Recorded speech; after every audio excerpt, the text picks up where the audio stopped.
Hey guys, it's Emma here. So today I'm going to be doing a video on interviewing Mick from Planet Narrowboats. They do boat training for boaters or people that are wanting to move onto a boat. So let's go. What training would you recommend to someone who's considering buying a boat? Well, I suppose that depends on the experience of the person that's buying the boat.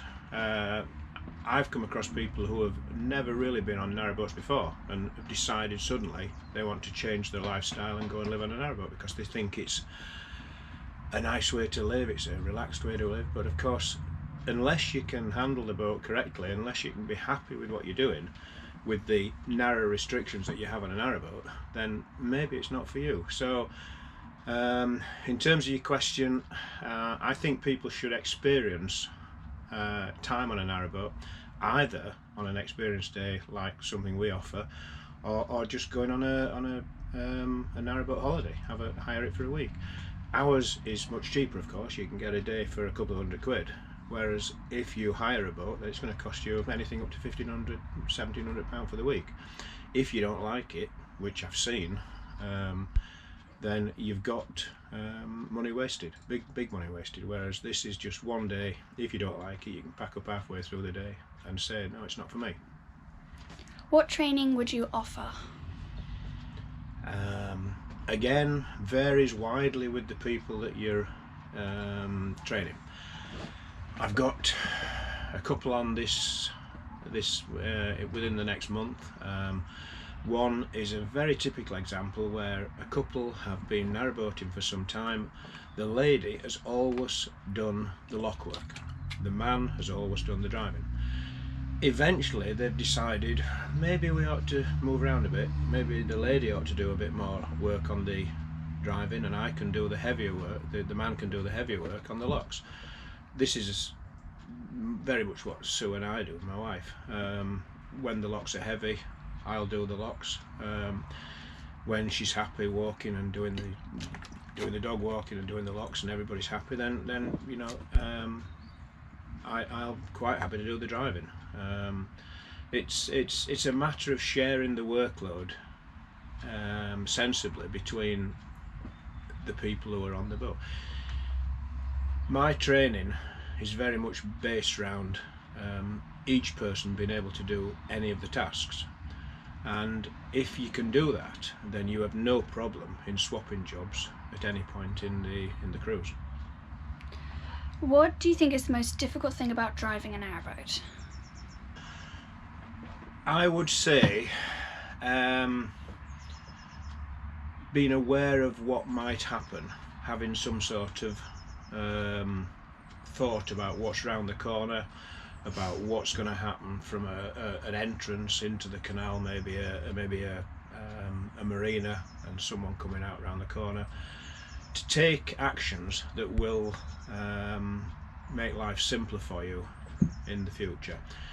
If you don't reduce your speed, if you don't put your boat in the correct position, if you don't think about what might happen, then a narrowboat is a pretty difficult thing to stop very quickly. It's not like a car that you can just put the brakes on and stop within a few feet or a few inches.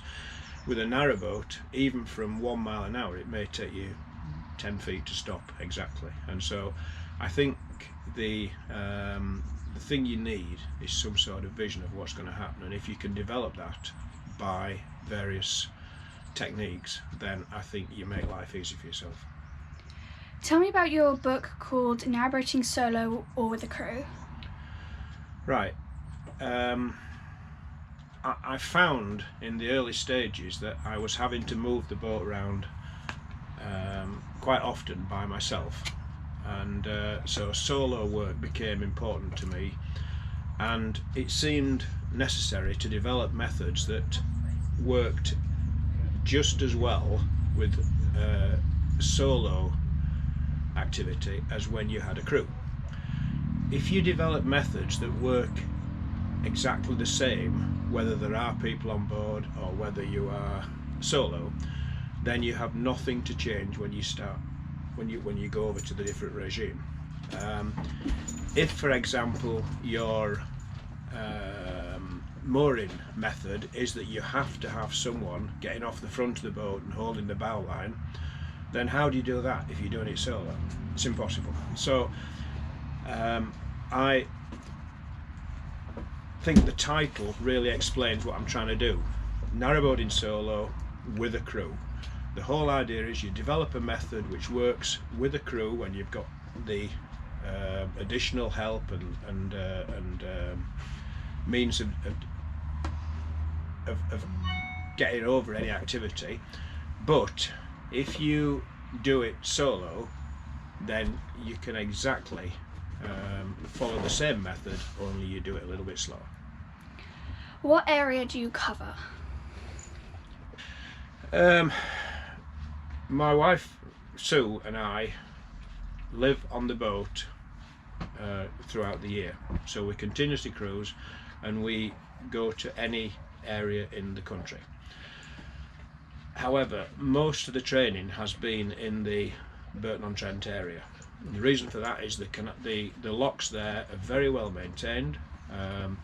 Because it's one of the busiest canals, they have to be maintained, and so we can get a repetition of what happens in each lock relatively constantly throughout the season. If you go somewhere that's not highly used, you know, let's say the Leeds Liverpool, somewhere like that, then things there are a little bit less maintained because of economic reasons. There's not the amount of traffic going through. It's also a double lock system, which means you can get two boats through at once. That gives us more problem in handling through the locks and things like that. So I prefer to train people, certainly new people, on single locks, and the Burton-on-Trent area suits our needs. If we do need to do the double locks, then we can go in the other direction down to Stenson and Swalks and do double locks as well. So it gives us everything we need, and the predictability is probably the thing that keeps us there. So one more question, which season would you recommend a boater move onto their boat if they were buying a boat? Which season? I don't know. If you want to know how bad it can be, then go in the depth of winter and see how cold and wet it is. But of course that's not going to encourage you to do it more often. So yeah, summer's the nice time to do it. Summer's the time when you can get the good weather. Spring's the time when you see everything changing. You see more in winter because you've got less leaves on the trees, so you can see through the bushes. Winter is quieter, and summer you get a lot more traffic, you get more hold-ups at locks and things like that. I don't think there's a period when you can say when a person should start. There's a lot of people who only cruise between March and September, and then they go back to a house through the winter. It's what you want to get out of that first journey when you go on a canal. If you really want to know how bad it is, then go out on a bad day. And I don't say to people, don't come if it's bad weather. I encourage them not to do. But if they want to see how bad it is, then come on a bad day and let's take it out and let's really get you used to how bad it can be, and then at least it can only get better from there. If you go out on a really nice day, everybody leaves the boat saying, "God, I want to do this forever." You know, they don't want to leave. They love it. But perhaps you should try a couple of weather types before you actually make a decision on living on a boat. Can you summarise the service you offer? Okay, we have three basic days that we can offer. We can offer a training day where people can come and receive a reasonably formal training, starting off with a safety discussion about all the possible hazards that we have on narrowboats, and then giving them the helm all the way through the day so they can learn to steer, they can learn to handle the boat, they can learn to turn it and negotiate hazards on the canal, things like bridges and other boats coming towards you.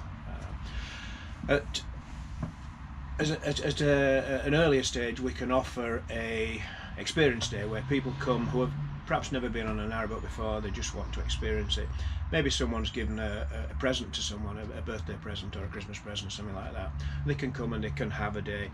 There it's less formal, it's encouraging them to have a nice day, not particularly to learn how to tie knots and learn how to turn the boat round. They'll do that, and they'll do it, they maybe make a mess of it, but it's not an essential part of getting it right. So that's training and experience.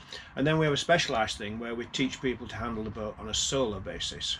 So there we're taking one person out and teaching them how to handle the boat through a lock, through the winding holes, at all aspects of handling the boat on their own. So they learn how to do this completely solo. I've had ladies who have unfortunately lost their husbands. They've got a boat and they have a decision then, do I sell the boat or do I try and do it on my own? And I think 3 people I've got to continue living on their own on the boat and handling it, and I see them quite often get a wave and they say, yeah, great, I'm enjoying it, you know. How do people get hold of you? We have a website, Planet Narrowboats. That seems to find most of our customers. I've got a couple of marinas who send me contacts, and I get it from there. But if anybody wanted to contact us, they could look at Planet Narrowboats on the internet, or they could ring the number 07970 103 217, and we'll do what we can to help them and try and get a mutually agreeable date and do what we can. Thank you very much for letting us interview you and hearing all about the training you can provide. Mm-hmm.